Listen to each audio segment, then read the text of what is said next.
Everybody ready to welcome the 45th and the 47th President of the United States? You know, 9 years ago, Donald J. Trump came down an escalator. You may have seen it. And he said he was going to make America great again. He said he was going to do that by restoring our southern border, rebuilding our economy, and making sure that America is strong enough to protect our allies and our interests around the world. And after he won that historic 2016 election, that is exactly what he did for 4 straight years.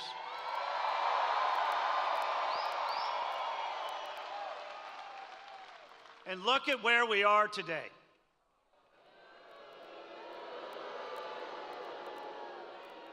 We have a vice president who's running for president,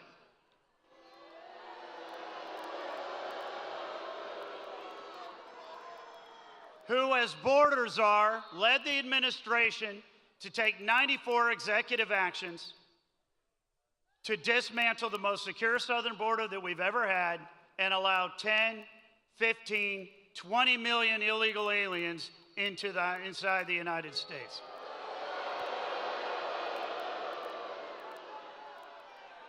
We have a vice president who cast the tie-breaking votes on $2.5 trillion worth of unnecessary, wasteful government spending. President Obama's own economic advisors told her this is going to send inflation through the roof. And she did it anyway. And now every family in Virginia is paying 25% more for groceries, 50% more for gasoline, 25% more for housing, unless, of course, you want to buy a house, and it costs twice as much to buy the same house as it did 4 years ago.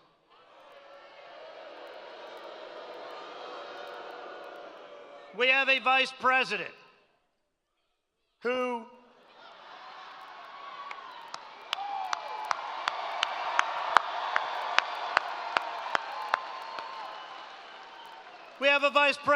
stood up Benjamin Netanyahu at a joint session of Congress so that she could go to a sorority event in Texas. Who showed up at a meeting of all the world leaders over in Europe and told President Putin, do not invade Ukraine. 5 days later, he invaded Ukraine. Ladies and gentlemen, the world is a far weaker place today than it was 4 years ago. And when America is weak, the world is a more dangerous place. This election cycle is about far more than what happens in America for the next 4 years. It's about what happens across the world for decades to come.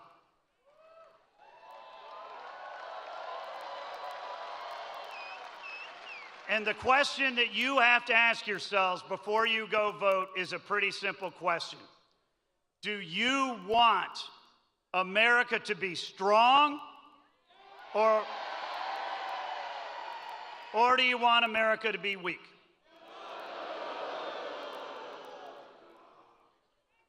Because I will tell you this, if you want America to be weak, if you want us to continue down the same path that we are on today, Kamala Harris is your choice. But if you want America to be strong, then Donald J. Trump needs to be the 47th President of the United States.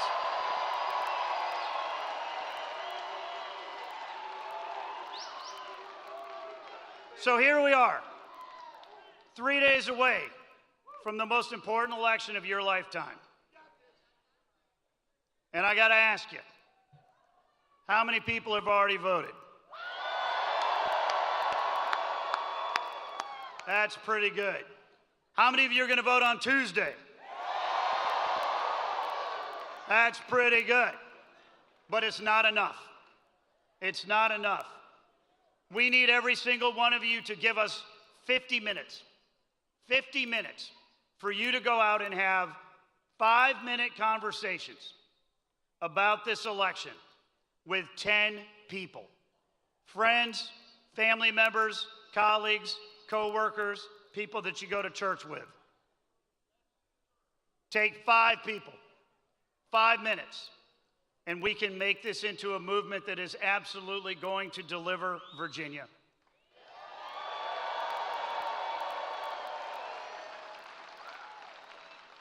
That is absolutely going to make sure that we are going on Election Day to flip the Senate,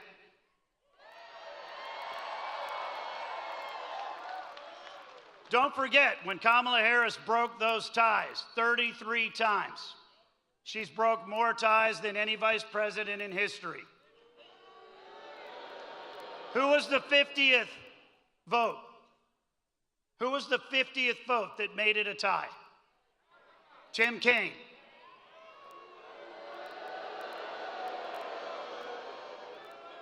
Virginia deserves better. Virginia deserves Hung Cao in the Senate.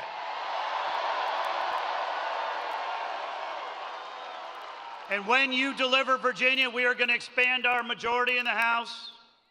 And then, by God, we are going to send Donald J. Trump back to the White House as our 47th president. So enjoy the rally, and then go home and roll up your sleeves and get to work and deliver 10 additional votes. Because when you do, we are all going to reconvene on January 20th.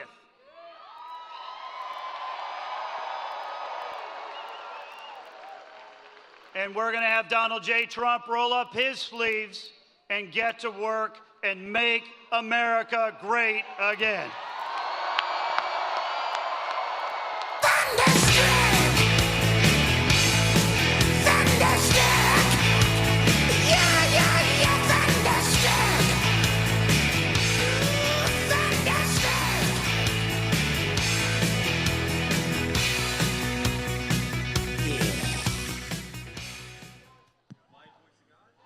Please welcome our next speaker, Senior Advisor to President Donald J. Trump, Stephen Miller.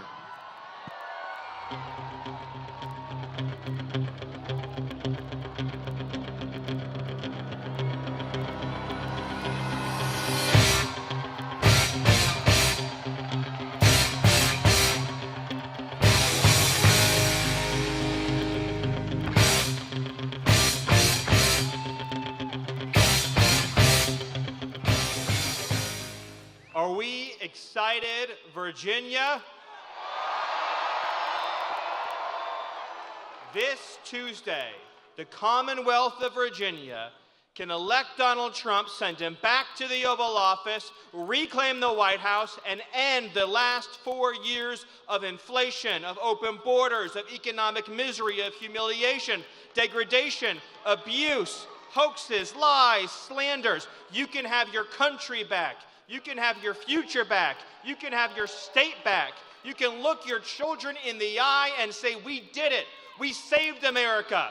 We saved this republic. We didn't let it get stolen from us. You read the same headlines every day that I read. You see one story after another of an illegal alien criminal raping and murdering an innocent American.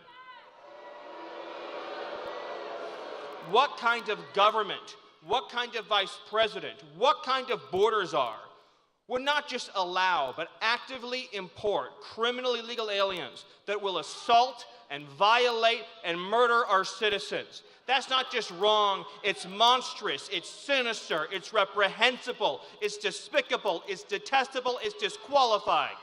And one man has had the courage these years to step forward and say, we are a sovereign nation. You will not violate our borders. You will not violate our citizens. You will not violate our families. You will not take over our schools.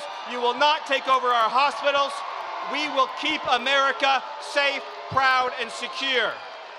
No family, no parent, no child should have to go around this state worried about migrant crime, about MS-13, about transnational gangs. For the love of God, what kind of country would take criminals from other nations and put them into your cities and your communities, where your children walk to school, where they play at the park, where you want to be able to take a walk with your spouse in safety?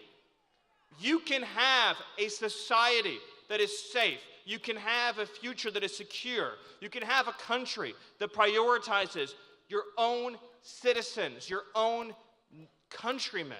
You can have all of that.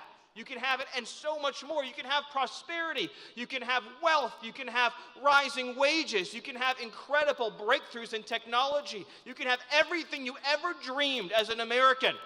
But one thing is standing in your way, and that's the current administration that's in power right now, this corrupt administration that doesn't care about you, doesn't give a damn about you, doesn't give a damn about your families or your children, that doesn't care if you suffer, if you hurt, that doesn't care if moms cry because their kids have been murdered and stolen from them.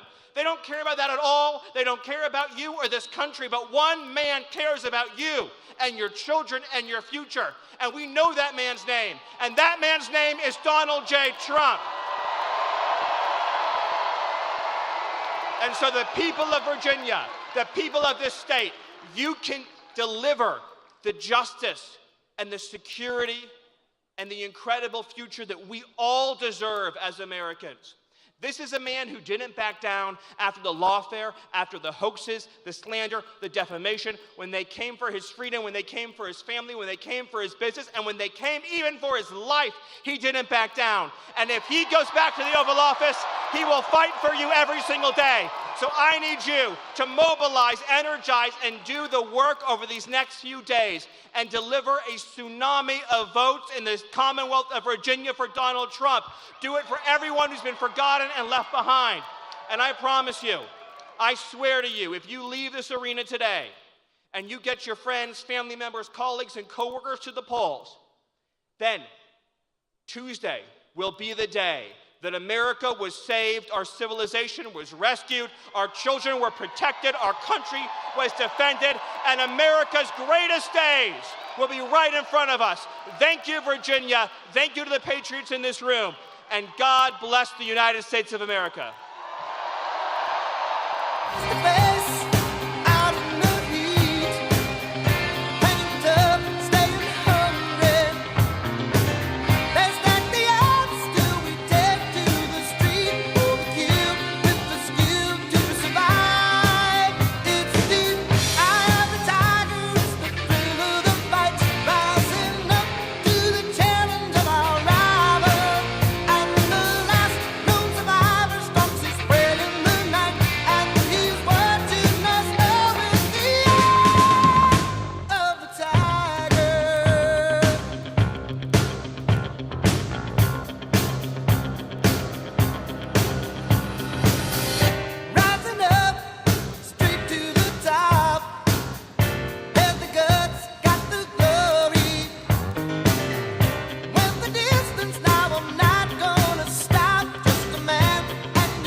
I've been selling my soul, working all day, overtime hours for bullshit pay, so I can sit out here and waste my life away, drag back home and drown my troubles away. It's a damn shame what the world's gotten to for people like me, people like you. Wish I could just wake up and it not be true, but it is. Oh, it is living in the new world with an whole soul. These rich men north of Richmond, Lord knows they all just wanna have total control. Wanna know what you think, wanna know what you do, and they don't think you know, but I know that you do. 'Cause your dollar ain't shit, and it's taxed to no end. 'Cause the rich men, north of Richmond.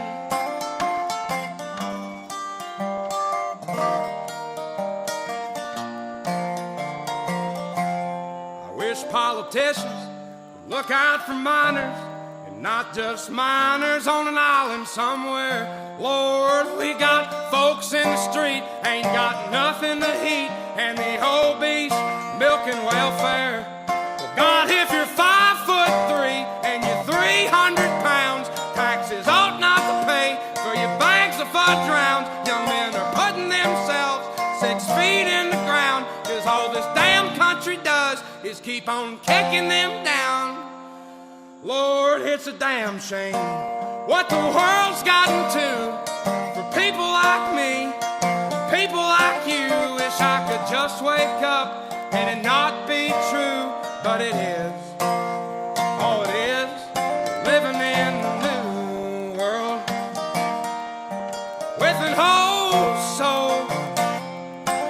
These rich men north of Richmond, Lord knows they all just wanna have total control. Wanna know what you think, wanna know what you do, and they don't think you know, but I know that you do. 'Cause your dollar ain't shit, and it's taxed to no end. 'Cause the rich men, north of Richmond.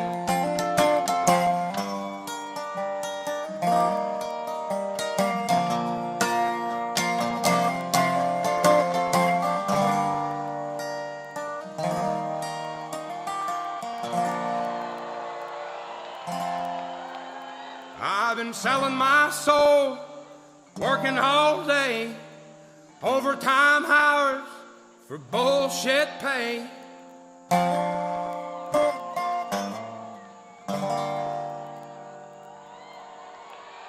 Please, please, please, please,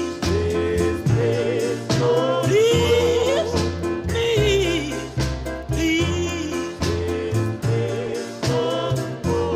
Honey, please, yeah, yeah, oh yeah, yeah, I love you so. Baby, you did me wrong. Well, you done me wrong. Oh, you done me wrong. Well, oh yeah, took my love, now you're gone. Please, please, please, please, please, please, please, please, please, please, honey, please, well, oh yeah, I love you so. I just wanna hear say I, I, I, I, I,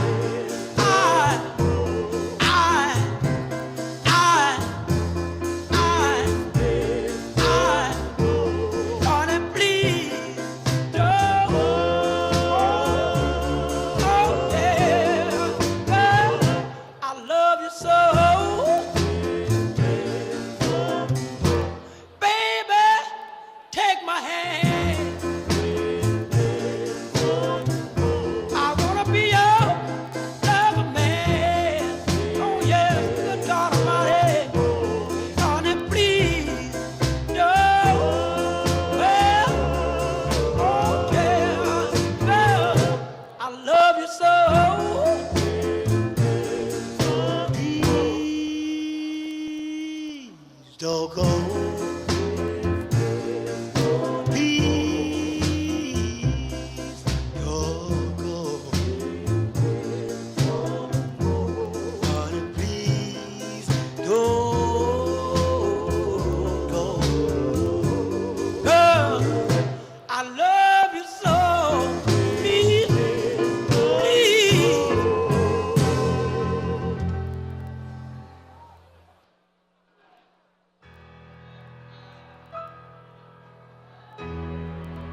must be lights burning brighter somewhere. Got to be birds flying higher in a sky more blue. If I can dream of a better land where all my brothers walk hand in hand, tell me why. Oh why can't my dream come true? Oh why there must be peace.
Ladies and gentlemen, please welcome the next President of the United States, President Donald J. Trump.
From the lakes of Minnesota to the hills of Tennessee, across the plains of Texas, from sea to shining sea, from Detroit down to Houston and New York to LA, where there's pride in every American heart, and it's time we stand and say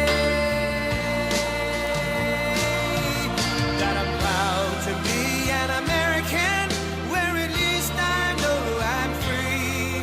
And I won't forget the men who died, who gave that right to me. And I gladly stand up next to you and defend her still today, 'cause there ain't no doubt I love this land. God bless the USA.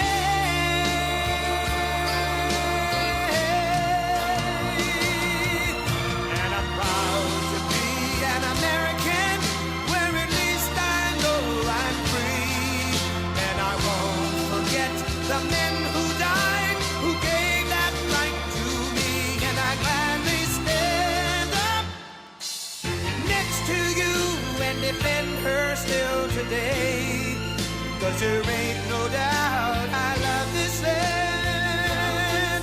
God bless the USA.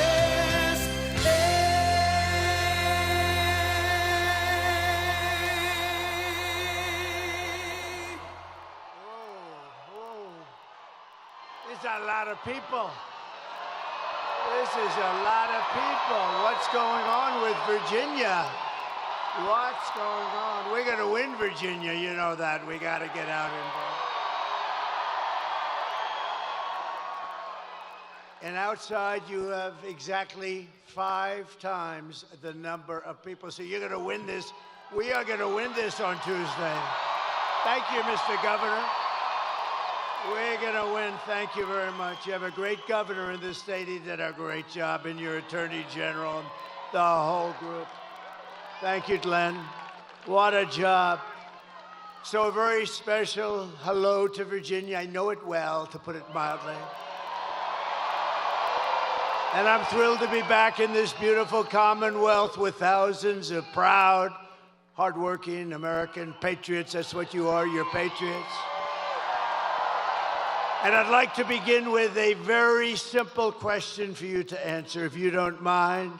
Are you better off now than you were 4 years ago? I've come today with a message of hope for all Americans. With your vote on Tuesday, that's a big day. You got to get out. We win. I'll tell you what. We win Virginia. We win the whole thing without question. The whole thing.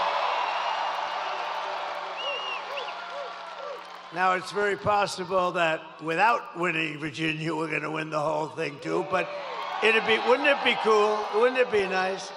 We got to do it. We're going to win Virginia. I really believe it. We felt it. Your governor felt it. I felt it for a long time. But I will end inflation. I will stop the invasion of criminals into our country, and I will bring back the American dream.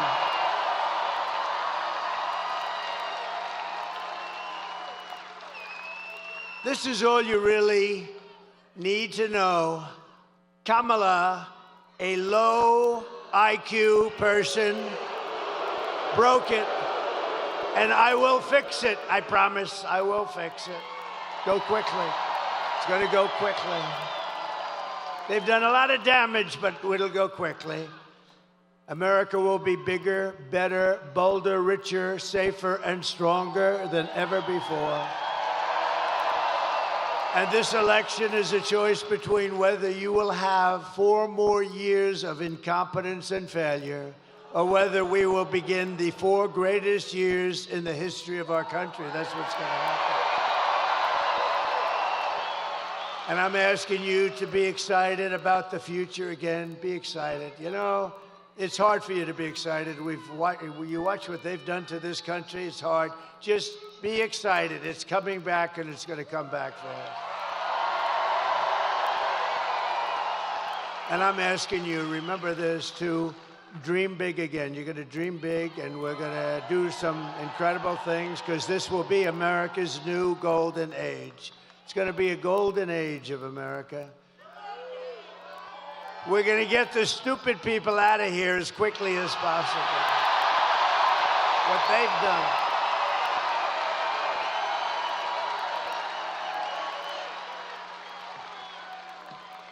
Every problem facing us can be solved, but now the fate of our nation is in your hands. It really is. It's in your hands. On Tuesday, you have to stand up. You have to tell Kamala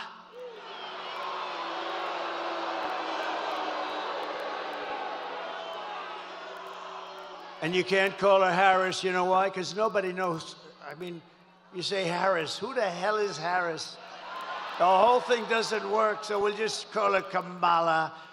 You're going to tell her that you've had it, Kamala. You're the worst vice president in history.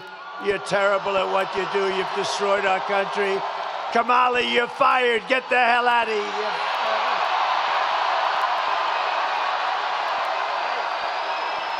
Get the hell out of here.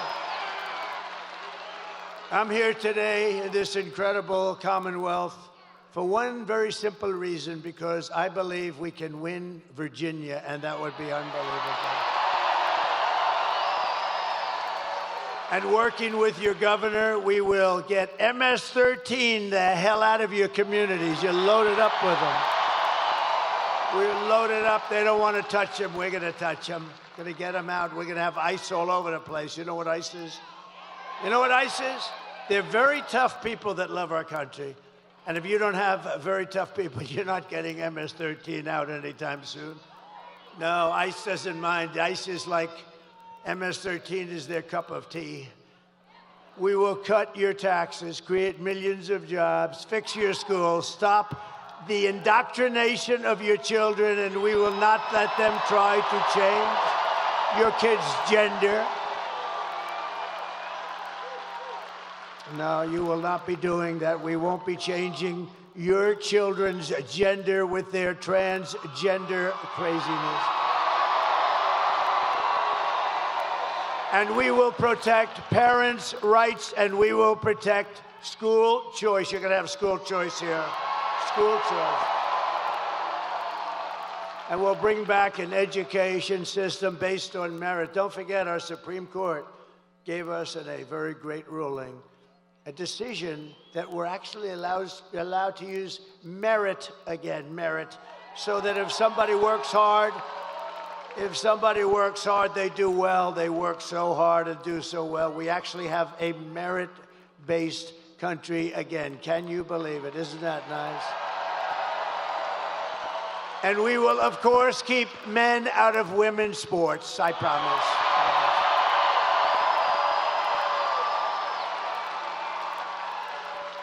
Last year, the radical left's gender insanity arrived right here in Salem when a man was allowed to transfer onto the Roanoke College women's swim team.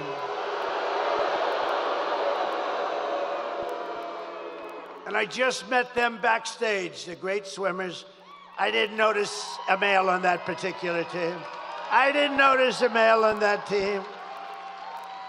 Perhaps I don't understand what's happening, but I didn't see any males on that team, believe me. But the brave members of the swim team stood up to the transgender fanatics, something new in our country.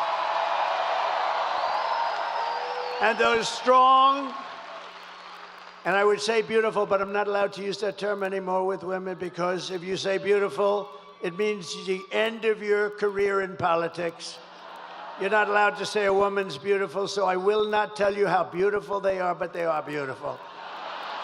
But those strong, beautiful, intelligent women, they won.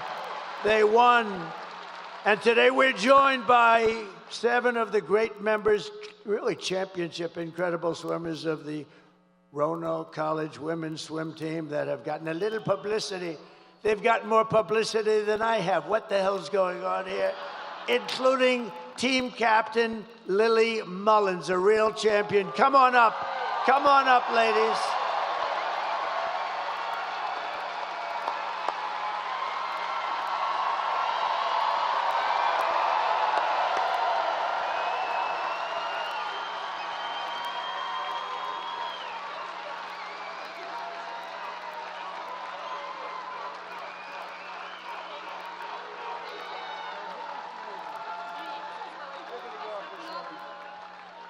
Lily, everybody.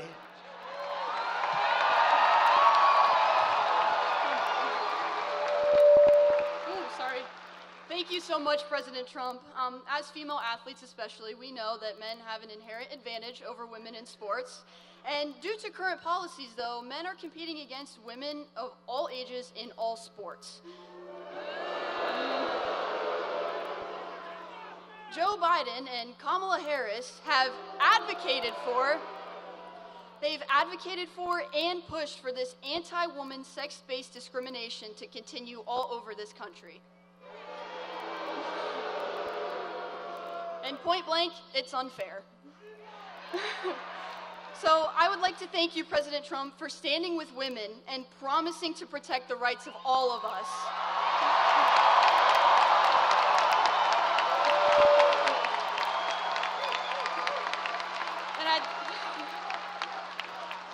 are so lucky to have a leader like Donald Trump with common sense who knows what a strong woman is and will fight for generations of girls to come. Thank you so much, and God bless America.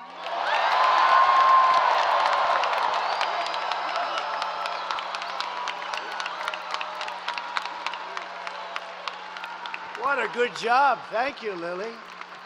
How about if we introduce each member of the team? Lily, can we do that? Come on up here. Just say your name and come on up, Lily. You handle it. All right.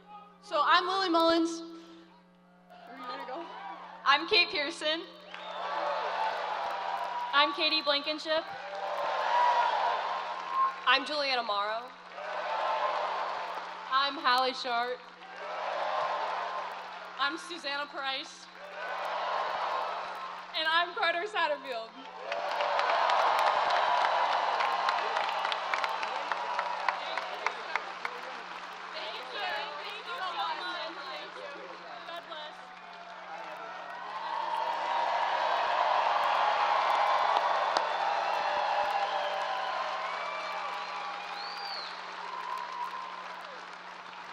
What the hell is going wrong with our country? Can you imagine? And the men don't realize they're tougher and smarter than us. I hate to say it, but they're tough. The men. All right, that's a great job. Good job you did, Lily. Beautiful. Thank you very much, girls. Go win that championship now, please. So we're just 3 days away from the greatest political victory in the history of this country, probably in the history of the world. But we have to get you guys out. You got to get out. We have to get out. We want to win everything. We want to win the popular vote. We want to win everything. And, you know, it's always tough when you have California. They send out like 38 million ballots. They don't know where they go. Well, they actually do sort of know where they go, but they don't know where they go. They don't know where they're coming from. They come pouring back in the millions, and then they lose. A Republican always loses from 5 to 7 million. You know, I was in California. You know, we took a poll just recently, not us, it just came out like today. Did you see it? That I'm winning with Hispanics over the Democrat by 8 points. And I'm telling you, if God came down and agreed to be our vote taker for one day, just one day, God would only need 1 second, actually.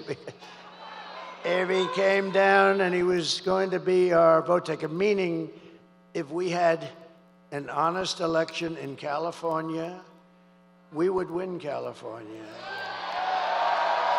But when you have New York, Illinois, and California that like automatically, it's like ridiculous, automatically goes to a Democrat, it's tough to win the popular vote because they're 3 big states and it's like automatic. Nobody's supposed to question them.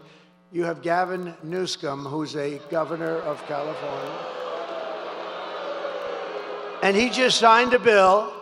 And in signing the bill, you know what it says?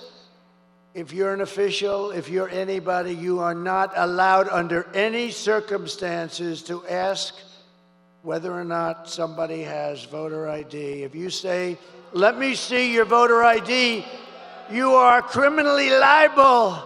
They will give you the electric chair. Ma'am, may I please see your voter ID? How dare you ask me for voter ID? How crazy is this place? But you have a very sane, very solid governor. There's something very nice. I can imagine. Glenn's like me. I think when we heard that one, we said, this is getting a little bit crazier. So now it's not only that you don't have to have voter ID, now you're not even allowed to ask for it under penalty of a lot of problems. It's crazy. We got to straighten that whole mess out. And then they say he lost the popular vote, but you know, it's tough. But I have a feeling, I mean, the polls are showing we're going to win everything. We're going to win the popular vote. We're going to win everything.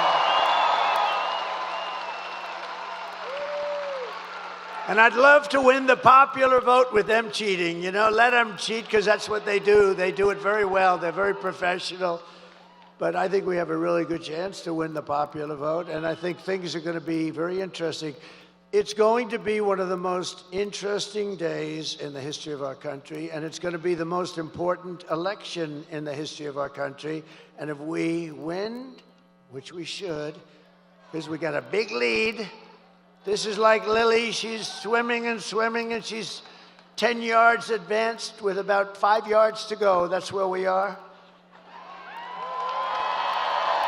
In other words, we're going to win. But I have put everything on the line for you. I guess, I don't want to say this too much, but I guess, you know, that little incident. Somebody said even his life he put on the line. I don't know, but I know one thing. I wouldn't have changed it for anything. I wouldn't have changed it for anything. Because we're going to make our country great again. We have such potential. We're going to make our country great again. And I only want one thing from you. I don't want your money. We don't need your money. You keep that money. I only want a little thing called your vote. And that's what would be great. So we want your vote. And it would be a great tribute to Glenn and to me and to your great Lieutenant Governor who endorsed me recently. Thank you very much. Thank you very much. Thank you very much. With your help, we're going to defeat Kamala Harris, and we're going to indeed make America great again.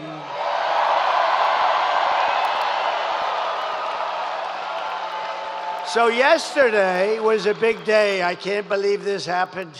I can't believe it happened. You know, I don't think anybody can believe. I've never seen numbers like this in my life because it was announced that Kamala's economy is like in a depression. The worst numbers I've ever seen, the worst numbers in many, many, many years. Kamala's economy added only 12,000 jobs. I've never heard of that before. Just by normal growth, you add 100 or 150. And for years, we've been looking, for many years, for decades, 200, 250,000. So yesterday it was announced that they added only 12,000. It's the lowest number in many years. But that's the good part. That's the good part for them because we lost nearly 30,000 private sector jobs, along with nearly 50,000 manufacturing jobs in 1 month. This is not recession stuff. This is depression. I hate to tell you that. Under Kamala's catastrophic agenda, and Crooked Joe, but I don't even know, is he still around? What the hell? You know, in all fairness to him, you might have noticed I'm not a big fan. But he was running. I spent $150 million trying to defeat this guy. We spent, think of it, and we were doing well. We had the debate. He didn't do great, but he did fine. We had the debate, and his numbers weren't great. And they walked into him and they said, we want you out. He said, I'm not going to get out. I got 14 million votes. You didn't get anything. We want you out, Joe. You're going out. Think of think of the consequences of this. This is a guy who's the president. He won it in the primaries. Whether you think he's great or horrible, it doesn't matter. He won it in the primaries, right? You know, they would look at me. If we ever did that, they would say, this is a threat to democracy, right? Everything I do, he's a threat to democracy. If I walk 2 feet over in the road, he's a threat to these people are sick. Can you imagine if I walked into a president's office, said, we want you out? But, you know, crazy Nancy, she's crazy as a bedbug. And I don't know, I think the Attorney General, maybe you can look at it. You have a great Attorney General. By the way, we just won a big case, Mr. Attorney General. We just won a big case. Because our Republicans have to activate a little bit. So did you know that Nancy Pelosi was a big investor in Visa? Okay? She started off with nothing, and now she's worth $200 million. Other than that, I think she's been quite honest. Her average pay was about $139,000 over those years. And now she's worth $200 million, but she's quite an honest woman. But did you, Mr. Attorney General, I think this is most important for you. I don't know, maybe you can look at it. You know, you touched that little Washington area a little bit, so maybe you could look at it. So she's a big investor in Visa, right? Big. I mean, you know, she's got plenty of money, plenty of cash, and not a good woman. She's a bad woman. Bad woman. I think she hates our country, actually. When she impeached me, knowing that I did nothing wrong, I said, that's a bad woman, bad. But she had Visa stock. She had Visa, big position of Visa, Mr. Attorney General. And guess what happened? She sold her whole stake. And then the following morning, the Department of Justice announced that we're doing a major investigation of Visa and the stock. So I don't know, maybe it's coincidence, Mr. Attorney General, but think of it. She has Visa stock. She sells, and the following, sold all of it. She had it for years. And the following morning, they announced a major investigation into Visa. You know what happened to that stock? It wasn't a pretty thing. So we'll check that out. I hope that he checks that out. Because you know what? She's a crook. And she's been doing that for years. She's been doing that crap for years. You ought to look at her. Under Kamala's catastrophic agenda, more than 100,000 manufacturing jobs. This was just announced yesterday. They've been wiped out since just the start of the year. These are our prime jobs. These are manufacturing jobs. These are the best jobs. 150,000 Americans joined the unemployment rolls. Can you imagine? This stuff is just all coming out. Remember, 818,000 jobs 2 months ago were fake. They put them in. It was going to be through the election. They put in 818,000 fake jobs, and they were going to announce and revise, biggest number ever. They were going to revise the numbers right after the election. These are crooks, okay? And fortunately, there was a whistleblower that couldn't stand it, and he blew the whistle, and we've learned. And now yesterday, with these numbers, we learned a revision down also of an extra 112,000 jobs. These are big numbers. You know, normally it's like 2,000 jobs, 4,000 jobs. It's almost 1 million jobs that were fake.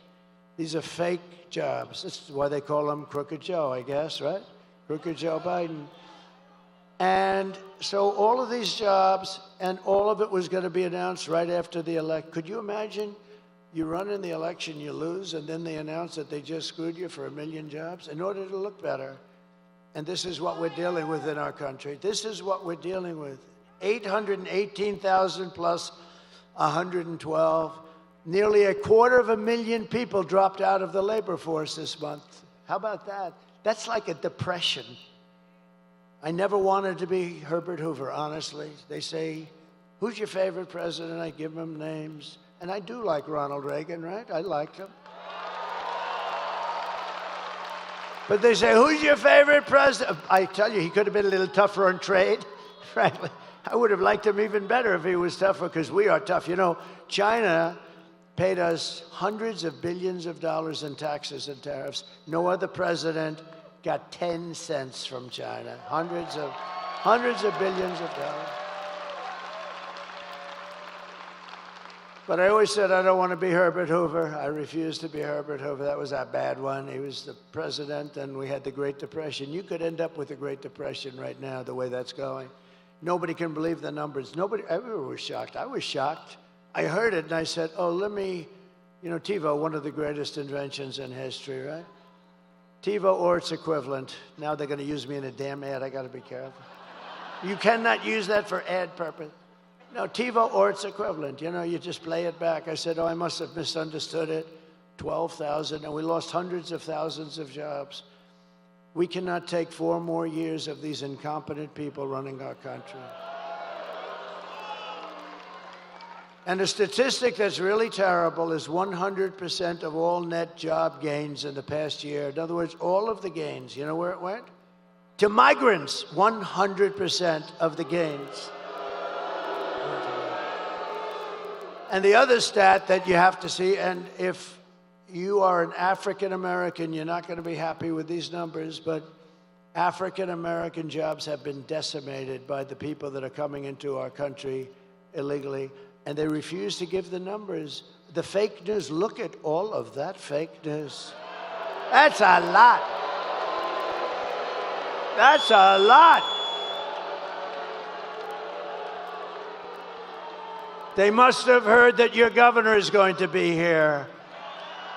He has done a job. He's not going to take it easily because, think of it, the numbers are so bad. They came in and they come in illegally, and many are murderers, drug dealers, and criminals of all kinds. You know, the crime rate in Venezuela and other places where they come from all over the world. But the crime rates in many of these countries, all of the countries, is way down because they're giving us their criminals, they're bringing them into our country. But for African Americans, the job numbers are horrific, and they're not going to be announced until right after the election. I think people should demand, because I heard numbers that are so bad, and Hispanic Americans, great Hispanic Americans, I just had a poll, can you believe it? I'm leading the Democrats with Hispanics. That wasn't supposed to happen. You think that's shaking them up a little bit? That's not a number that was supposed to happen, but it does happen because they're great people and they know I know it. They're entrepreneurial, they're hardworking. And in many ways, I've faced them many times. They're brutal. They can be brutal. They're unbelievable. But you know what? They're starting to be affected too. But the African American population of this country is being decimated by the hundreds of thousands of people that just keep pouring through the open borders of stupid Kamala. And you know what? They should announce those numbers right now before the election, because you won't have one black person that votes for Kamala. You won't have one, because when you see those numbers, you're going to know exactly what I'm talking about.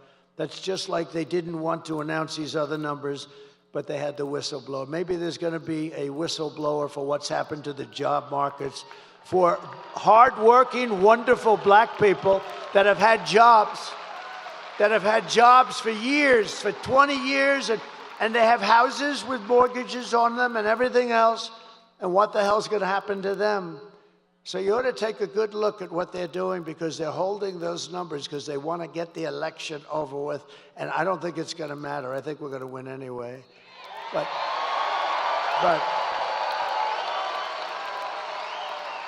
But you ought to take a look at those numbers. It's honestly a terrible thing. I stand before you today as the only candidate who can rescue our economy. And I mean from obliteration, and restore it to strength, prosperity, and greatness again. I will do a real job for you. I'm going to work my ass off for you.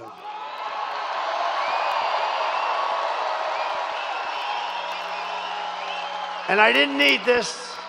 I didn't need to be with you today. I could have been at a gorgeous beach in lots of places. I own some of the most beautiful beaches. I could have had that salt water from the oceans. I like oceanfront property best. I could have been standing on a beach, my beautiful white skin getting nice and tan, being smacked in the face by a wave loaded up with salt water. And I could have said, the hell with everything. I could have had the greatest life in the world. Instead, I got missing a little piece of my ear.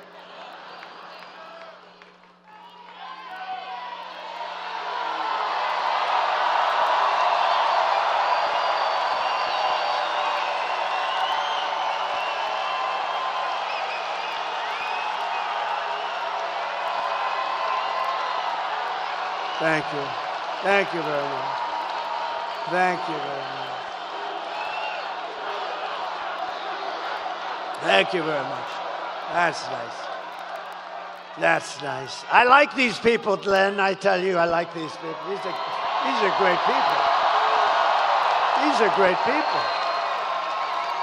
No, I could have been anywhere. I could have had the greatest life. I could have had everything, the best hotels, the best everything. I could have had the life that nobody had. You know what? If I had it to do again, I want to be right here with you. We're going to make our country great again. We're going to make our country great again. Nobody else can do that. No, we're going to make our country great. I wouldn't switch. A lot of people have said, if you had it to do again, you know, I've been abused. Always it was Andrew Jackson, president. He was a great general and a very good president. And he was considered to have been the worst abused of our presidents. And second was Abraham Lincoln. Have you heard of him? And he was abused too. But, you know, in all fairness, he was in a civil war. So I guess, you know, things like that happen. But I think now I've gone to the top of the list, and I am so honored because we're exposing some very bad, sick people. We're exposing them. But a lot of people ask, if you had it to do again, would you do it? I said, I wouldn't even think about it. This is the greatest thing. This is the greatest political movement in the history of our country, without question. Probably in the history of the world. And remember this for everybody, if you're thinking about like sitting down to watching some stuff, like a stupid football game or something, remember this, if we win this election, it will go down, and you're a big part of it. You're a part of it equal to me as far as I'm concerned. If we win this election, it will go down as the greatest political event in the history of our country.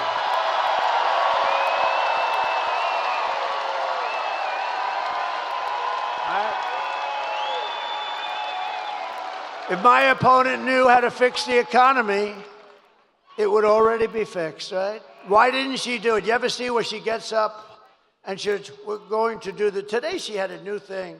When I get to office, I'm going to, this was 3-4 months, do it now. What's wrong with it? She says, when I get to office, she gives the worst news conferences I've ever seen. And they're the shortest, too. They last for about like 2 questions. No, but she never does anything. If Kamala wins, you're 3 days away from the start of a 1929-style economic depression. You are. I meant it. And if I win, you're 3 days away from the best jobs, the biggest paychecks, the brightest economic future that the world has ever seen. Kamala's inflation nightmare has cost the typical American family $30,000. And you know what they did? They screwed up my energy policies. And they spent money at levels that nobody's ever seen before, I will say. And now she wants to impose the largest tax hike in American history and raise your taxes by more than $3,000 a year. Congratulations, Virginia. You know, I've watched politics all my life and stuff, and I've been involved now in it for longer than I would have even thought, because I never thought I was going to run for office. I never thought I was going to run.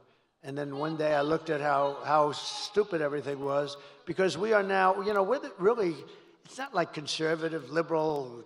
They like to call themselves progressive, so I call them liberal specifically for that reason. But, you know, it's not like progressive or conservative. We are the party of common sense, right? We need borders. We need walls. I built over 500 miles of wall. Walls work. 2 things work. What are they? Walls and wheels. Everything else is obsolete in about 15 minutes.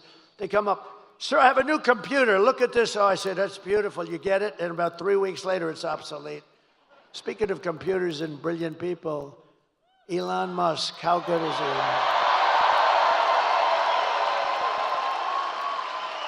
Do you know he's right now campaigning? He put that big 22-story rocket right in place and locked in. I said, what the hell is going on?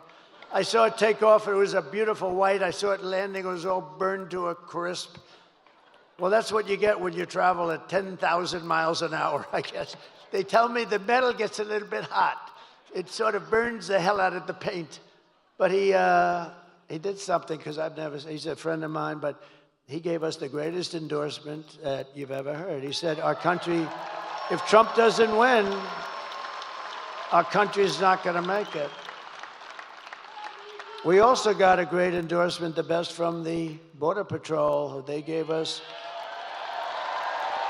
they said he's the greatest president that we've ever had. I said, does that include George Washington and Abraham Lincoln? Yes, sir, it does. I said, that's okay, I'll take it. You can't. One guy got up and said, sir, you're the greatest president in my lifetime. He's about 40 years old. I said, that's not that good. I like the one with Lincoln and Washington better. But no, the Border Patrol went and they gave us, gave me, us, he gave us, they didn't just give me, we're on the same mindset. It's really, I view it as us actually more than I do me. But they gave us the best endorsement you've ever seen. And they said, she is incapable of doing anything. You know, for 4 years, she's been in charge of the border, almost, we're getting very close. I said, how many times in front of a whole big room just like this, I said, how many times did she call you? 10 Border Patrol people, the top guys, all of them wanted, we got a unanimous endorsement from thousands of Border Patrol, and they're great people. They're great. They want to do their job. I said, how many times did she call you over the 4 years? She never called, sir. Do you know that she never went down to the border one time? She went once into a section that you and I would love to have dinner there some night. Okay, this was not exact. I don't consider that a trip. This was a trip that a lot of the young guys over there with those beautiful girlfriends would like to take their girlfriend there for dinner. But you wouldn't want to go about 15 miles left of that. But she never called them once, and she never visited the border once, and she was in charge because Joe Biden appointed her. Now, she said, I'm not the border czar, but she just started saying that because the numbers are so bad. But she was in charge of the border. She never called Border Patrol one time. Think of that. Not one time. Never called them one time, never visited one time. And to me, it's the single greatest threat to our nation, far greater than those horrible numbers I just read out, far greater than inflation or the economy, because you're killing the fabric of our country. You're loading our country up with criminals and people from mental institutions, and no country can take it. So I want to thank the Border Patrol. I want to thank ICE. I want to thank all. But Elon, see, I weave. You know, this is a weave. It's all. And it always comes back. They used to say he's rambling. Now they say he's a genius. It's a weave. See the way? And you notice I started this off with Elon Musk. I started that thought off with Elon Musk, and I finish it with Elon Musk. By the way, how beautiful is his mother? What's going on with that? Did you see his mother? How elegant? I'm going to call him. How the hell did Elon turn out? His mother is the most elegant woman. Man. She walked in and she looked like a princess. It's amazing. She's just an incredible, elegant woman. Anyway, I'll tell you one thing. I guarantee you one thing. She's a smart woman, because you don't produce Elon if you're not, you got to have a couple of smart parents, that's for sure. But, so I said to Elon, I said, Elon, was that your rocket? Yeah, it was. I said, so have you ever seen anything like it? First of all, he wanted to be here, but he said, I really love Virginia, and he has a lot of stuff around here. I think he's got a lot of stuff everywhere. You want to know the truth. But he's an incredible guy. And you know where he is now? He's campaigning for me in Pennsylvania. Think of that. Nobody has been. And people respect him. People respect him so much. You know, it's like he's just a unique guy. You know, we have to protect our brilliant people because we don't have too many of them, right? But he's think of it, he's campaigning for me right now, and he felt it was more important, and he sends his regards. But he gave us the most beautiful, but I said, I watched this thing going, and I told the story. You might have heard it 2 nights ago. I'm on the phone with a very important guy. It wasn't Glenn. It wasn't your attorney general or your lieutenant governor, because I wouldn't do that to them. But this guy was very, very, like one of the most important guys. And I'm watching the screen of the television. And I'm on the phone, and I say, could you hold on a minute? I'm seeing something here that I don't believe. That was the 22-story rocket ship coming down. And I wasn't sure if it was a science fiction movie I'm watching, or I never saw this before. And I said, do you mind holding for a second? Thank you very much. I put the phone down, and I turned up the sound, and I said, man, I said, that's unbelievable. The bad part, by the way, I never picked the phone up again. It was terrible. And you know the really sad thing? He's so important. He's such a big guy. But because I was president, but maybe more importantly, because I'm the leading candidate. Because I'm the leading candidate, the poor guy never hung up. Because 45 minutes later, I picked up the phone. Hello? Are you still? Oh. And you know, you press this so bad, they'll say, see, he's cognitively impaired. No. I'll let you know when that day happens. Not going to happen for a long time. Not going to happen for a long time. And isn't it nice to have a president that doesn't have to look at teleprompters? I haven't looked at these suckers in the last 20 minutes. And if I did, you'd be bored stiff. You'd be bored if I did. You just can't. But anyway, so I'm watching this rocket come down, and it's coming down, it's going to come down. I'm looking, I'm saying, how big is that sucker? 22 stories. 22 stories, and it's coming. I say, oh, no, it's going to hit the gantry. You saw that the bottom part was swinging left, and the gantry that cost billions of dollars. And it's going to hit, it's going to crash. I didn't even know it was Elon's. I just said, this thing is unbelievable. And then all of a sudden you see fire and flame come pouring out of the bottom. It pushes just on the left side. And then you see it pushing over, and then it comes down slowly. Boom. Inches from perfection. And then you see those arms like you grab your beautiful baby, your beautiful child. See? In the old days, I would have said like you grab your girlfriend. Now I don't say that anymore. I say like you grab your child. And those big arms came in and they grabbed that sucker and they held it in place like you grab your child. And I said, that's unbelievable. And I called Elon. I said, Elon, was that you? He said, yes, it was. Isn't that impressive that he picked up, the thing landed. You know, I'll tell you, it's nice to be president, or at least leading candidate too. Because I called him and he picked up immediately. If I wasn't there, I think I would have gotten a call back about 3 days later, maybe. But he picked up the phone. I said, was that you, Elon? Yeah. I said, can Russia do that? No. They won't be able to do it for many years. I said, what about China? Nope. They won't be able to do it for you. What about the U.S. other than you? Nope. They won't be able. They don't have the technology. How good is this guy, right? Right? Pretty good, right? Oh, shit, look. I'm looking at the back of my head. What the hell? I look over at Youngkin, now I look up there, I see, I'm having a bad hair day, this is not good. I have to have a bad hair day in front of Virginia? That's not good. Well, at least it's a nice picture. No, how good is it? But just to finish with Elon, so I went down to North Carolina right after the hurricane. We couldn't go. I didn't want to go too near. I wanted to let people, you know, FEMA has totally let them down. FEMA, you know why? Because they spent all their money on illegal migrants. They spent like almost $1 billion. They don't have any money. And we'll take care of it, but they don't have any money. It's a horrible thing. North Carolina got hit hard. And one of the officials in North Carolina said, sir, do you know Elon Musk? I said, yeah, why? He said, yeah, didn't he just endorse you? I said, he did, he's great. Why? He said, well, they have something called Starlink, and North Carolina has literally been cut off from the mainland. We have rivers where we never saw water before, and we literally have rivers, and people are dead, and people are missing, and we have no communication to, now they're calling it the mainland. Before it was part of the mainland. You had to see it. I was there shortly after, actually on the site. I've never seen anything like it, the devastation.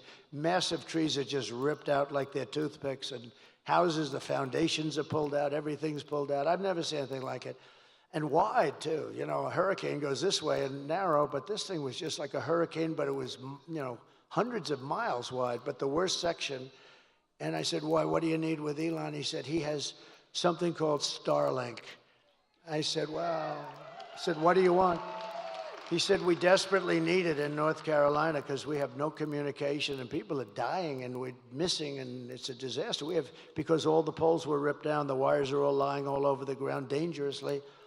I said, well, I'll get them. And what do you need? He said, we need Starlink as much as we can have. I didn't know what the hell it was. I said, Elon, I called up Elon, I'm in North Carolina. They desperately need, and so they need in Georgia a little bit, but they needed a lot in North Carolina. It got hit hard. That was like center. And I said, we need Starlink. He said, I told him, I said, I don't know what the hell it is, but that's all they want is Starlink. I said, so, if you could, would you get as much as you can? And I gave him the guy's number. In the meantime, I get a notice from the guy. I'm still talking to Elon. I get a notice. President Trump, thank you so much. The Starlink will be arriving tomorrow morning at 8 o'clock.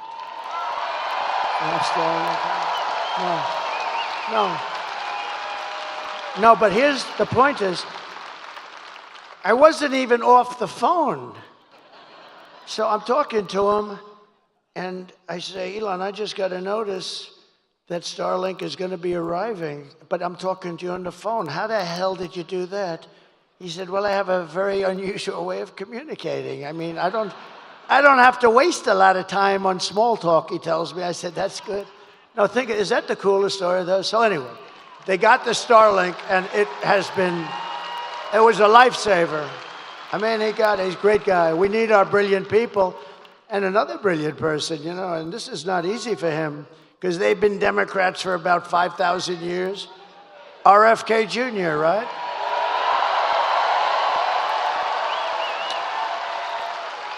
Bobby, he's a great guy. I was with him last night. We did a thing together, and Tucker Carlson did an interview with me.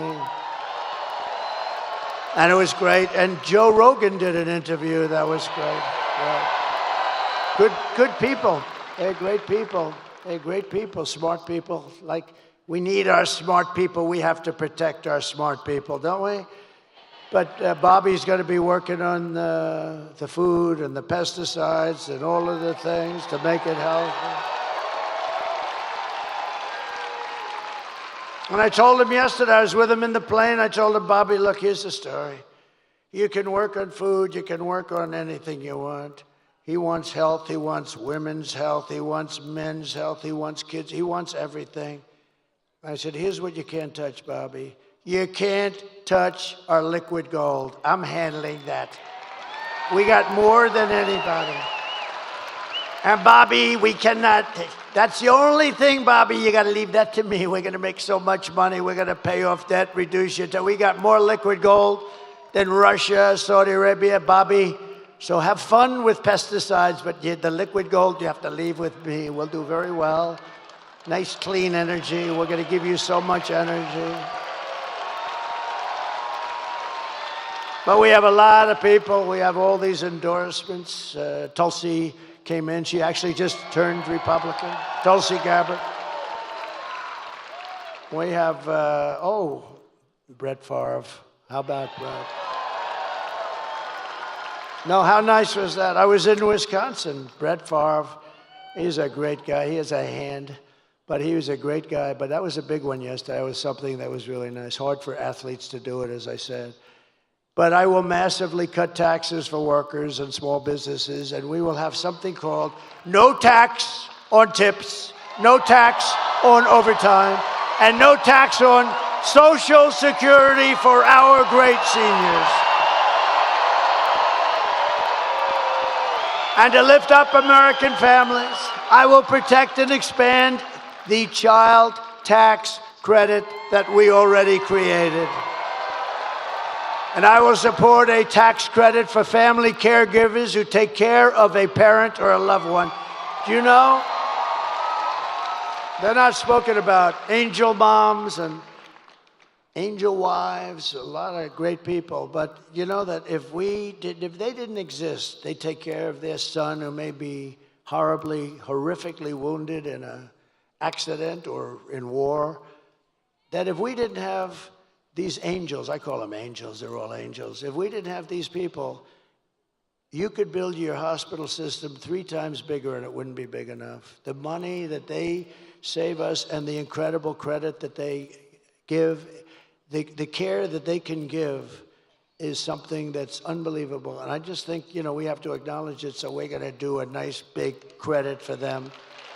And they didn't even ask for it. They didn't ask for it. They don't ask for anything. You know, they don't ask. A lot of people ask. Everybody asks for everything. Everybody wants. They want. They didn't want. They just want to take care of their beautiful baby. The baby may be 45 years old, maybe 40. To them, it's their baby. They want to take care of their baby. I mean, think of that, how incredible. And you could never give that kind of care in a hospital. I don't care what hospital you're talking about. You could never do what they do. But you'd have to triple your hospitals, and you wouldn't be able to do that. And it could never be what they give. So it's pretty amazing. So we're going to take care of them, right? It's going to be good. We have so much liquid gold. We'll just take a little bit of extra. Think of it. More than Saudi Arabia. And you know, I had approved, and then Biden ended it, Anwar. Anwar is the biggest fund. It's in Alaska. The biggest, every president for years. Ronald Reagan couldn't get it done. Nobody could get it done. They all tried. I got it done, all set. This guy gets in. He gets in and he terminated it, like immediately he terminated it. But we're going to get that going. That would supply all of Asia. It would supply all parts of Europe. We would make so much money. We have such great wealth. But we have to use it. We don't need to buy our oil from Venezuela. Can you believe it? To rapidly reduce inflation, I will end Kamala's war on American energy, and we will drill, baby, drill. We're going to be drilling. We're going to be drilling. And I will cut your energy prices in half within 12 months, 50%. 12 months from January 20th, that's when we assume the office of president, assuming we win. We got to win. You got to get out. You got to vote. Crazier things have happened. You got to get out and vote. Otherwise, we didn't win anything yet. All we're doing is we have a nice lead. We're heading down the home stretch. But you got to get out, you got to vote, you got to bring everybody you know, just make it. And by the way, the bigger the victory, the more it looks like we can do the kind of things we want. So. And as we rescue our economy, I will also restore our borders. We're going to restore them. You know, we had the safest borders. And would you drop, if you have it, drop my all-time favorite chart. I love this chart. I love this chart. I wouldn't be here if it wasn't for this chart. Where the hell?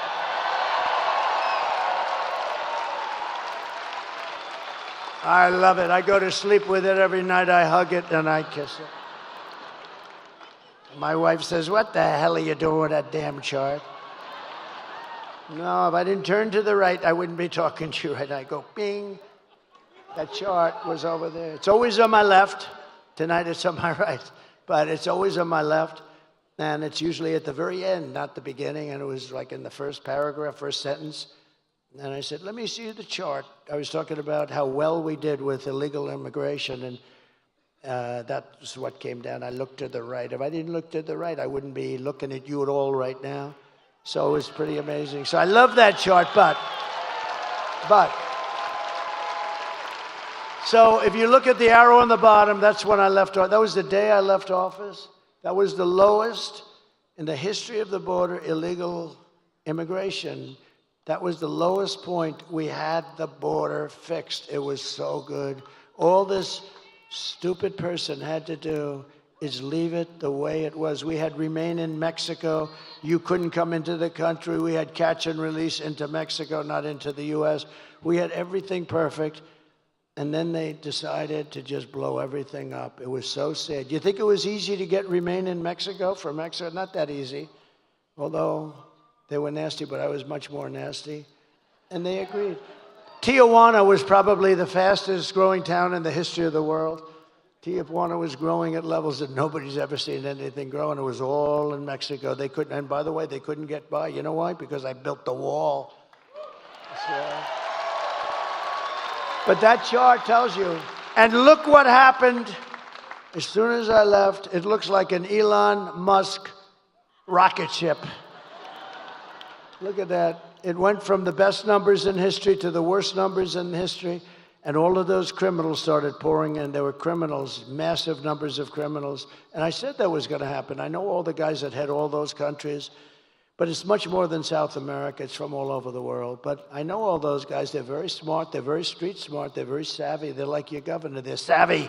He's a savvy guy. You know, he has that nice way. Hey, how you doing? Hi, I'm Glenn. Hi. He's a killer. Okay? I say that affectionately. Hi, I'm Glenn. Hello, everybody. Nice guy. Oh, he's a killer. Okay, trust me. You know that's a compliment. He understands it's a compliment, but it is. He's smart. But they're smart people, and they are. They're streetwise. I said, if you have an open borders policy, every country in the world is going to drop their prisoners into our country. And that's what happened. They're criminals. They're gang members. They're drug dealers. They're terrorists. They're all in here. You know, I had in 2019, I don't even believe this number, Border Patrol numbers, they had 0 terrorists, 0. The next year they had 11. My years, 2 of my 4 years. This is after I got it really fixed and really good. Think of it, 11, that's not a lot. It's dangerous, but it's not a lot. But they actually had 0. I don't even believe that. I think somebody had it, but they had it at 0. Now you look at it, they come in by the thousands. The worst terrorists in the world are in our country, from the Middle East, from all over, and nothing good's going to happen here. Nothing good is going to happen. These people are what they've done to our country is unthinkable. It's the single biggest problem that we have, and we're going to fix this problem, and we're going to fix it fast. Thank you. Over the past 4 years, Kamala has orchestrated the most egregious betrayal that any leader in American history has ever inflicted on our people. She has violated her oath, eradicated our sovereign border, and unleashed an army of gangs and criminal migrants from prisons and jails, from insane asylums and mental institutions. You know who comes from the insane asylums? You know who it is, right? They always give me a hard time. Hannibal Lecter, the great Hannibal Lecter. You know the press to show you how bad they are? I'm talking about insane asylums, and then I'm talking about Hannibal Lecter. A little lighthearted humor about a very unfunny subject. And they always go, he always brings up Hannibal Lecter. What does that have to do? It has to do with the fact that these are the kind of people coming into our country from insane asylums. That's what it has to do. They always say, oh, he's rambling. But now most of them realize that it's the weave, and nobody else can do a weave like Trump. No. Joe Rogan said it the other day. We did a great interview. He's a great guy. And I started talking about something, and then I went to another very pertinent subject, but it was, related barely. Bing, then bing, bing, bing. And he goes, that's brilliant. That's the weave, isn't it? I said, that's the weave, Joe. But they come from Venezuela to the Congo, and they're stealing countless of American lives. I mean, they're stealing American lives. In other words, they're just killing people. These are violent people. The only thing good is they make our criminals look like nice people. These are killers, and they're just killers. You know all about MS-13. You have an MS-13 problem. I'm going to work with your governor, and we're going to get MS-13 out of Virginia within 1 month. 1 month.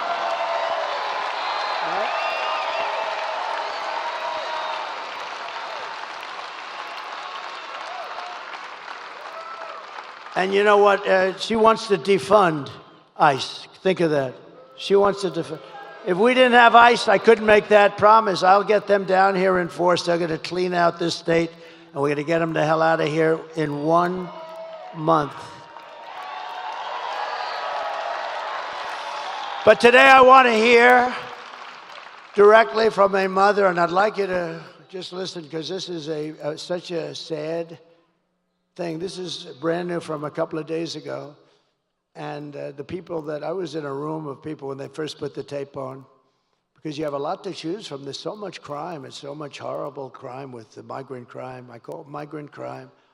And we saw that. And I had some of the toughest people. And like 75% of them were absolutely crying all over the place. These are men that probably haven't cried since they were a baby. Maybe they didn't cry even then. And they're crying all over the place. But I'd like you to take a look at this, and it's so unnecessary. It should have never happened. Please, thank you. Sunday night, I asked her to not stay up super late because of her coming to work with me in the morning first to do her summer school. She said, okay. I told her good night and I love you. I went to bed, not realizing that that was going to be the last time I saw her. We're best friends. We're going to shake it again. I woke up to notice she wasn't in her bed. I'm in my heart trying not to lose my mind because I don't know where she is. I finally remembered her phone had a location on, and her phone was pinging just 2 minutes down the road, right behind the skate park. I start driving to the direction the phone was being pinged at, and I see a couple cop cars with lights on. I see yellow tape, and immediately my heart drops and sinks to the bottom of my stomach. My daughter's hands and ankles were both bound. She was strangled to death, left with no pants. And I know in my heart, she fought incredibly hard. She was not going down without a fight.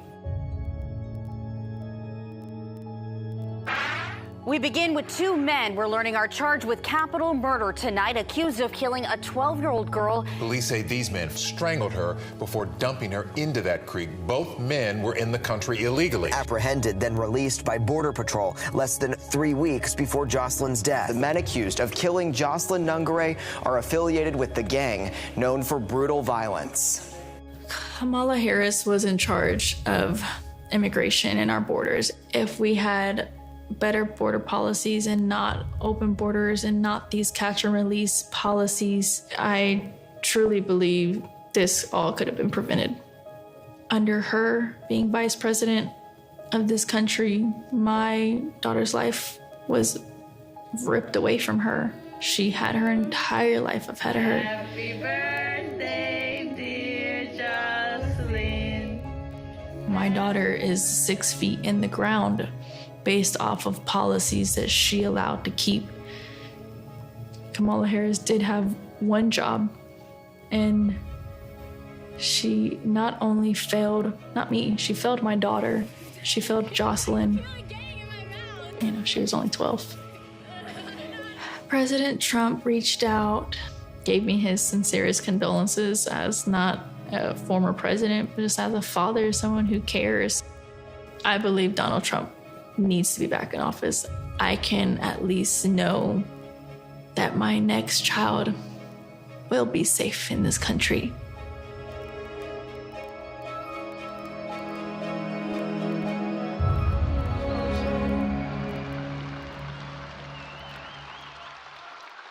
So sad, so unnecessary.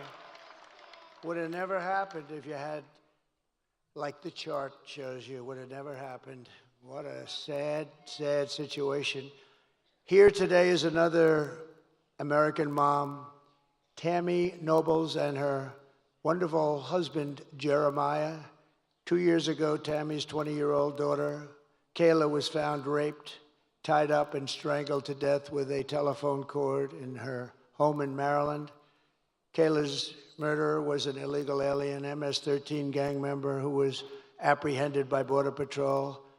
But under the policy of Kamala Harris, he was released into the United States to kill and kill at will.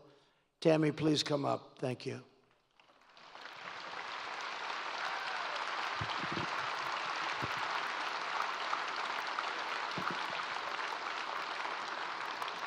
Thank you, brother. Thank you. I'm really honored to be here. Help it out. Thank you.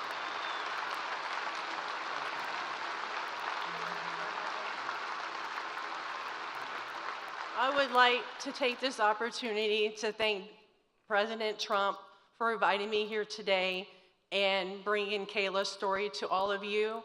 He brings real people and real stories. Kayla celebrated her 20th birthday 3 days before she was murdered. She was struggling with autism and the obstacles. She finally found a job that she could do and that she could do well. She had 2 jobs. She loved animals, especially her cat Oreo. She loved going to church, and she loved God.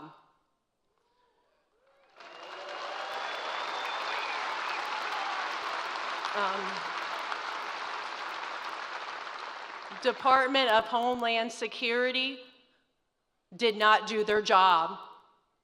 Health and Human Services did not do their job.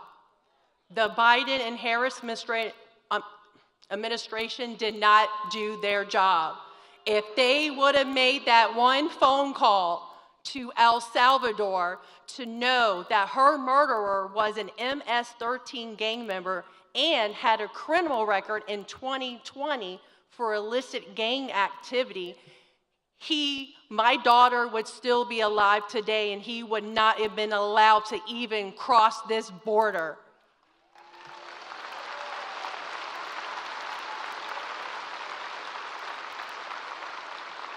Health and Human Services did not verify his sponsor. Under the Biden-Harris administration, ICE refused to retain him until DNA results came back. Guess where he got to go? Child Protective Services put him in an unsecured group home with other children and enrolled him into 2 different Maryland high schools. He was in school in Maryland with other people's children, putting those children at risk.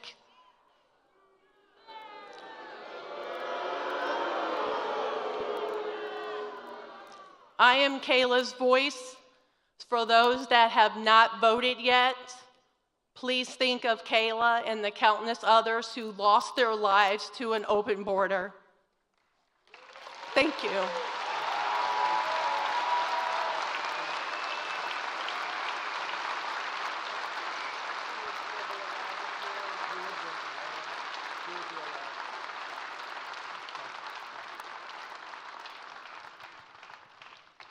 Thank you very much, Tammy.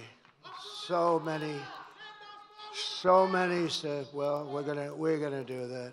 So many stories like that. It's you could go on all day, all night, forever. And this is just the beginning. You haven't seen anything. These people, they don't do anything. They're oblivious to it.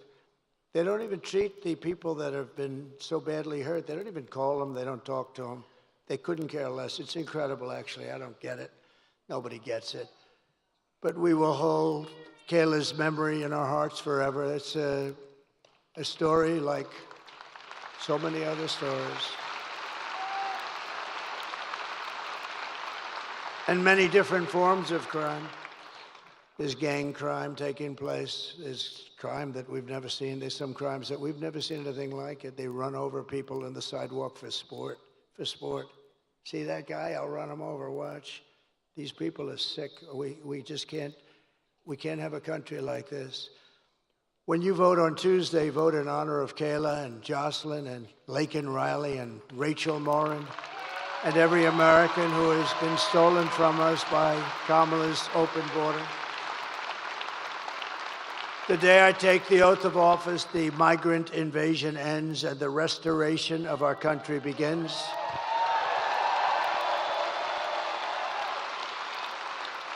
Because the United States is now an occupied country.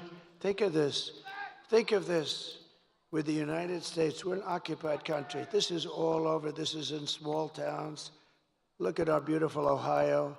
We have Springfield, where they dropped 30,000 illegal migrants into a 50,000 person town. Think of it. Now just think of it.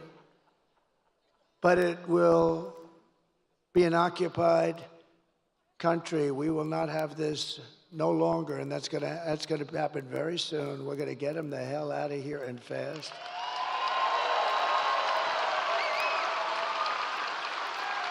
Look at Aurora in Colorado. You have a governor, unlike your governor. He's radical left.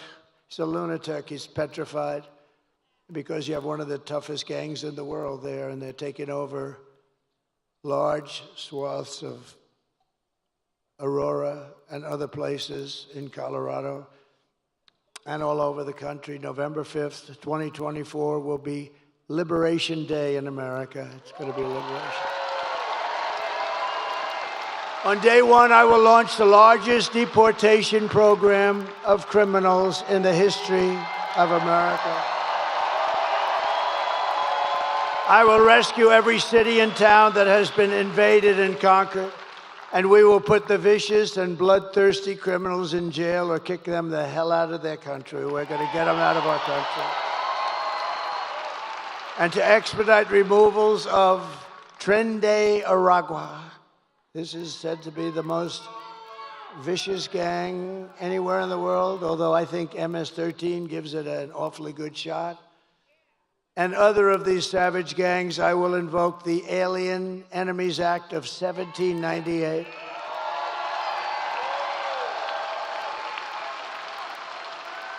And think how far back we had to go, because they ran a little different country. They ran it a little bit tougher than. We had to go back to 1798 to target and dismantle every migrant criminal network operating on American soil. And if they come back into our country, it's an automatic 10 years in jail with no possibility of parole. And I am hereby calling for the death penalty for any migrant that kills an American citizen or a law enforcement officer.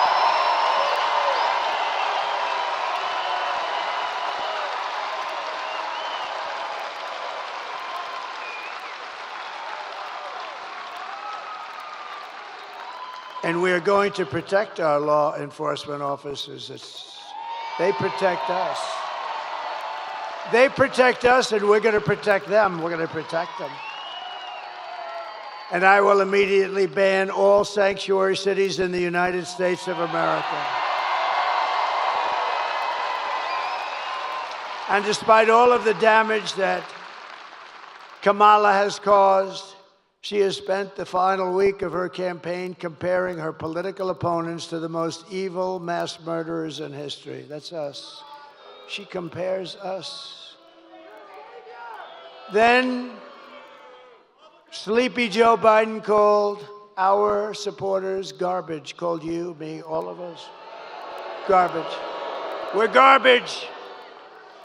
And then he tried to get out of it. Did you see he wanted to change the transcripts? Can you imagine? It's like 60 Minutes. It's like, he reminds me of 60 Minutes. Let's change their answers. You ever see that one before?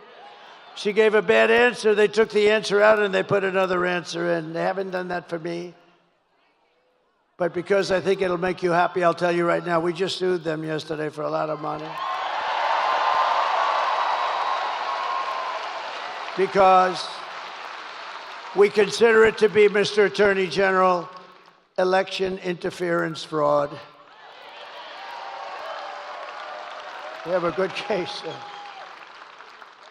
My response to Joe and Kamala is very simple. You can't lead America if you don't love Americans. You can't. They don't love America. And you can't be president if you hate the American people. Everything Kamala says is a lie. Her entire campaign is one hoax and slander after another. But the only way to stop the lies is to swamp them with the votes. We're going to swamp them like they haven't been swamped before. Kamala has no vision, no ideas, and no solutions. All she can talk about is Donald Trump. Can you believe it? Good evening, everyone. Tonight I will speak. Good evening, everyone. Tonight I will speak about Donald Trump. Donald Trump. Donald Trump. Donald Trump. Donald Trump. Donald Trump. Donald Trump. Donald Trump. Donald Trump. Donald Trump. Donald Trump. Donald Trump. Donald Trump. Donald Trump. Donald Trump. Donald Trump. Donald Trump. Trump.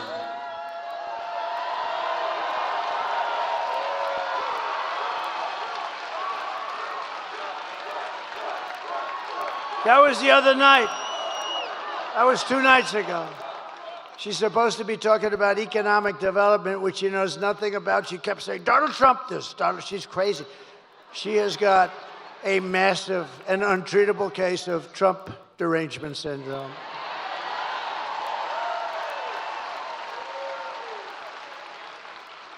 There are some people who thrive under pressure, and there are some people who crack under pressure.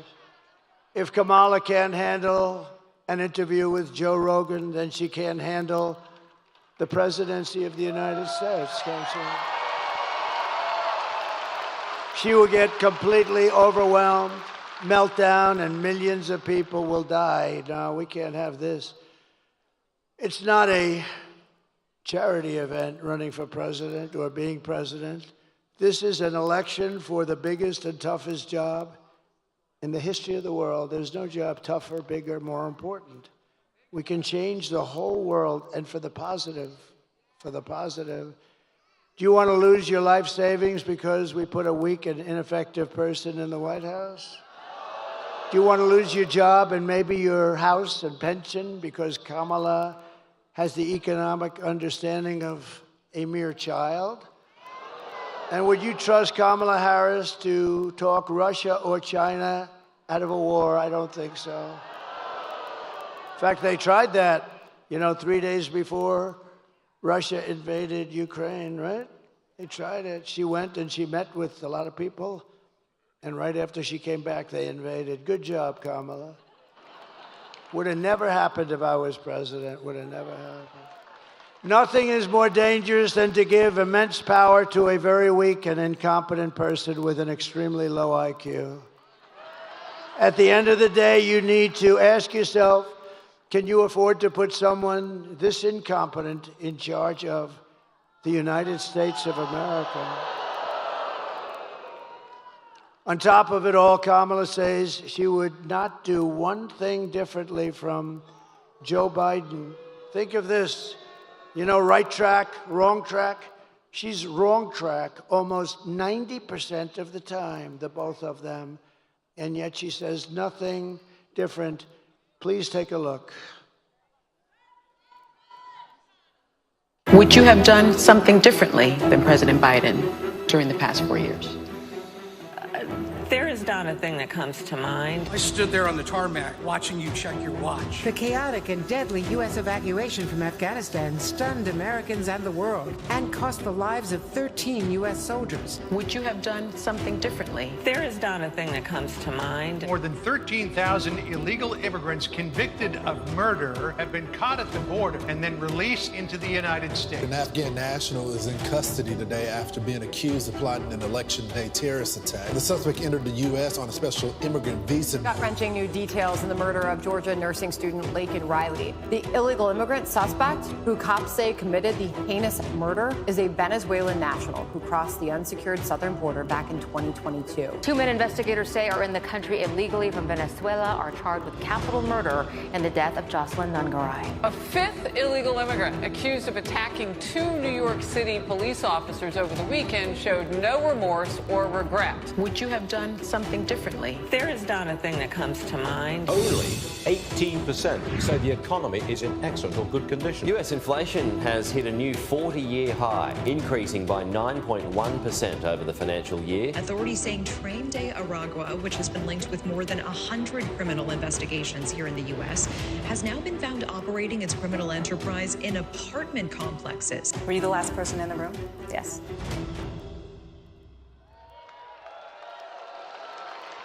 Nothing comes to mind. Nothing comes to mind. That's true in her case. Nothing.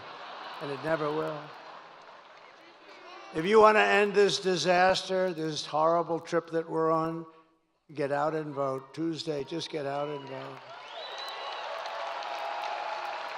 So we're pleased to be joined by a wonderful guy, and with this name, I really believe he's going to win for the Senate.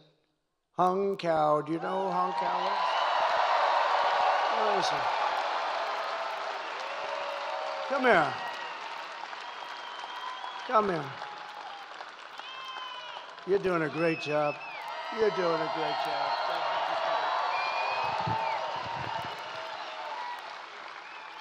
You know, sir, the Italians make this car called Fiat, and it made me think of something. You know what Fiat stands for? Fix it again, Trump. Joe Biden and Kamala Harris broke it, and we need you to fix it again, Trump.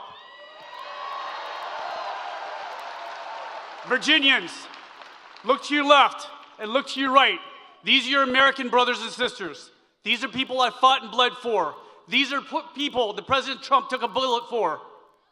We're not done fighting for you.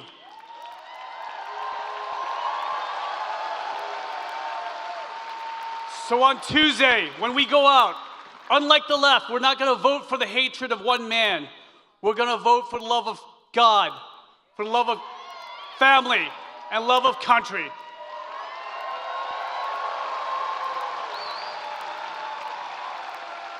And Mr. President, we will deliver 13 electoral votes for you.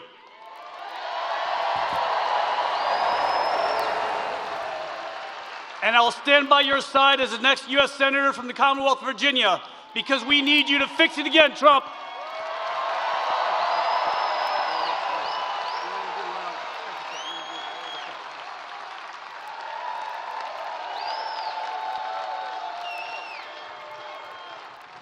Thank you very much. He's going to do well. You got to get out, vote for him. That's a big deal, too. That would be a big one. And he deserves it. A great hero, you know. He's a great hero, great military hero. A man who's also a hero, in my book. A man who's done a spectacular job running your beautiful Virginia. He's done a beautiful job. You know, I called him about this. Do you think we should do it? What do you think? He said, I'm telling you, we can win. And he's worked so hard on this event. We spoke many, many times, Glenn, didn't we? Many, many times. And I just want to thank you. And I know you spoke before, but if you'd like to come up and say a couple of seconds, or you could just stay where the hell you are, Glenn. Come on up. Come on.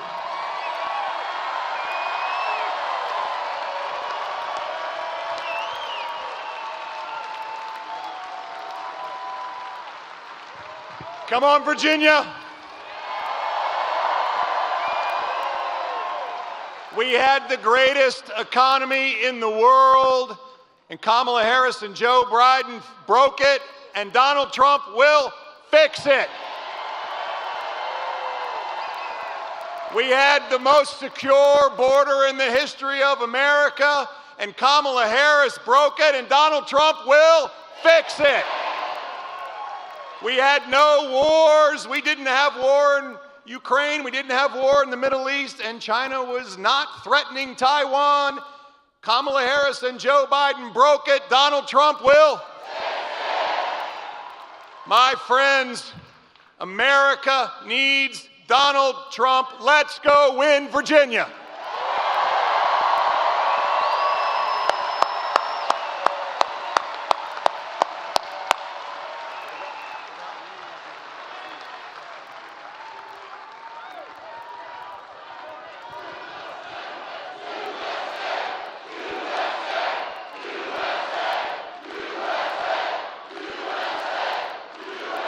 Thank you, Glenn. You got a great governor. You have a great governor and a great guy. Thank you very much.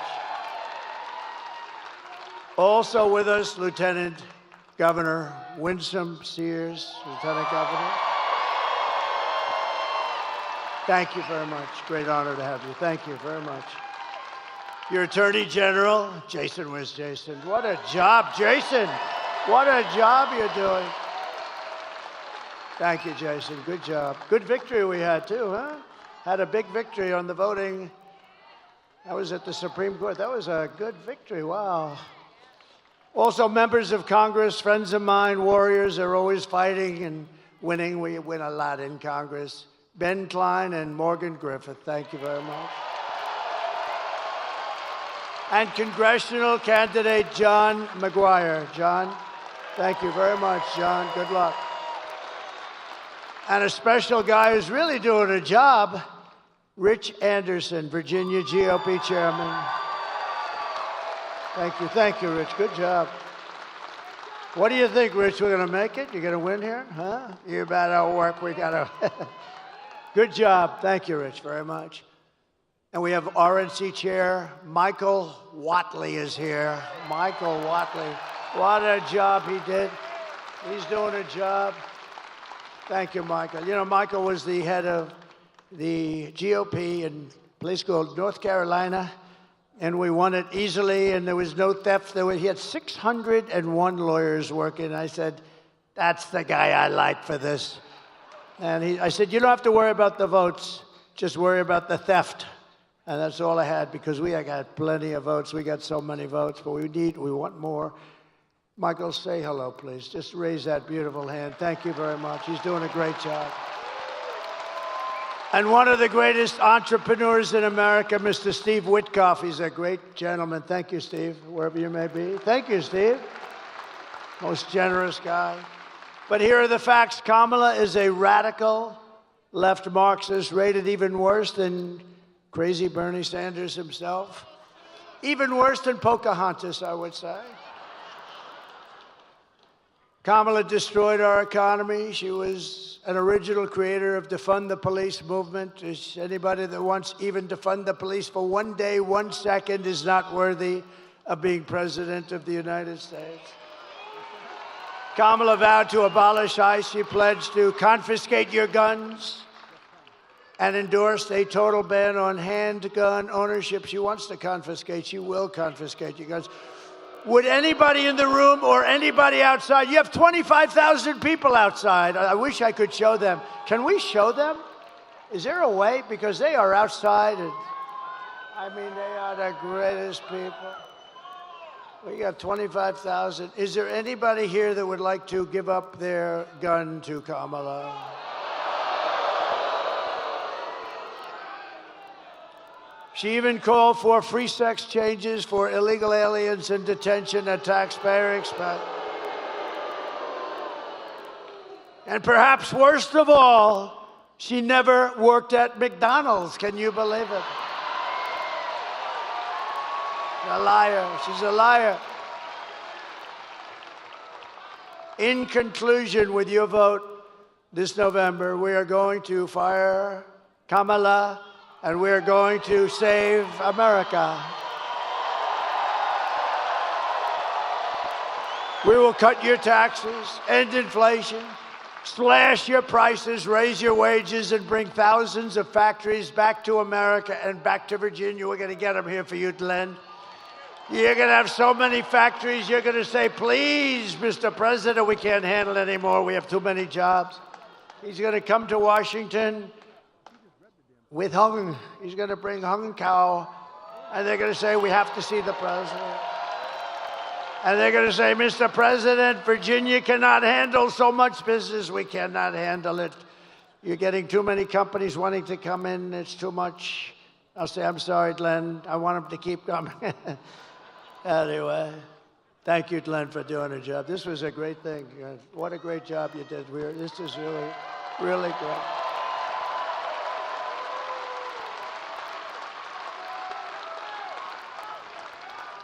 We will build American, we will buy American, and we will hire American. And I will end the war in Ukraine. And I will stop the chaos in the Middle East. October 7th would have never happened if I were president. And I will prevent World War III from happening. We're going to prevent it. And we've never been so close to World War III. We have never, ever been so close to it, with the Middle East all over the place. You know, the great leader of Hungary, Viktor Orban, he made a statement very recently. He says it a lot. They said, what's happening with the world? It's blowing up in the Middle East. It's blowing up with Russia, Ukraine. Nobody knows what's happening, what's going on. He said, put Trump back as president. When he was president, there were no problems with the world.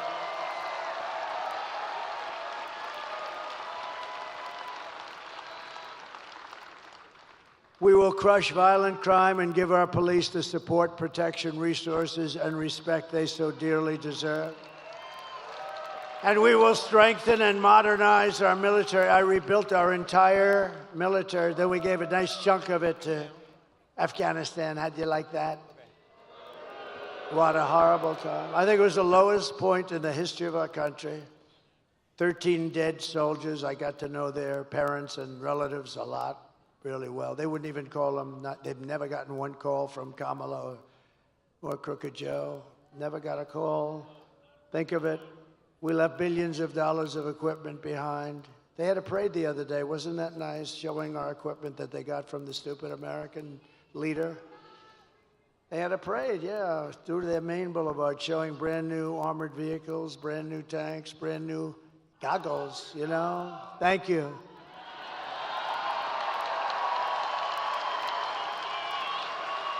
Thank you. What a nice group. Where's that group? Let me see. Stand up. Let me see. Whoa. We're going to get you a better seat next time. You're right at the top row. We will build a missile defense shield around our country. It's going to be made, a lot of it right here in Virginia. It's going to be made in the USA. We're going to rebuild our cities, including our capital in Washington, D.C., making them safe, clean, and beautiful again. We will get critical race theory and transgender insanity the hell out of our school.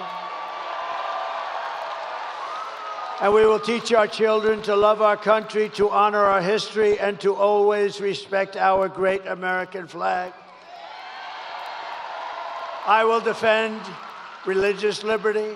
I will restore free speech, and I will defend the right to keep and bear arms. After years of building up foreign nations, defending foreign borders, and protecting foreign lands, we are going to build up our nation, defend our borders, and protect our lands and our citizens. And we will stop illegal immigration once and for all. We will not be invaded. We will not be occupied. We will not be overrun. We will not be conquered. We will be a free and proud nation. Once again, everyone will prosper. Every family will thrive, and every day will be filled with opportunity and hope and our beautiful American dream. We're going to have our American dream back very soon. But for that to happen, we must defeat Kamala Harris and stop her radical left agenda with a landslide that is too big to rig. You have to get out and vote. That's all you have to do. I'm one of the few politicians that comes up. Can you believe I'm calling myself a politician? I just realized that's a terrible thing to say. But I'm one of the few politicians that, I don't want your money, I don't want anything. I just want that vote. You got to get out and vote. I don't want your money. For the past 9 years, we have been fighting against the most sinister and corrupt forces on earth. We have very, very evil people and forces. With your vote in this election, you can show them once and for all that this nation does not belong to them. This nation belongs to you. It belongs to you and you. It was hardworking patriots like you who built this country. And 3 days from now, it is hardworking patriots like you who are going to save our country.